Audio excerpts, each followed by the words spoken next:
Program TNI Manunggal Membangun Desa atau TMMD ke-128 di wilayah Kodim 0405 Lahat terus menunjukkan progres yang signifikan, salah satunya melalui pembangunan fasilitas MCK di Desa Lubuk Tampang, Kecamatan Kikim Timur.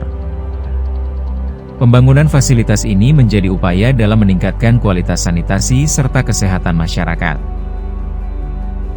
Susah, soalnya terkendala WC kan, sekarang tuh ada bantuan kan.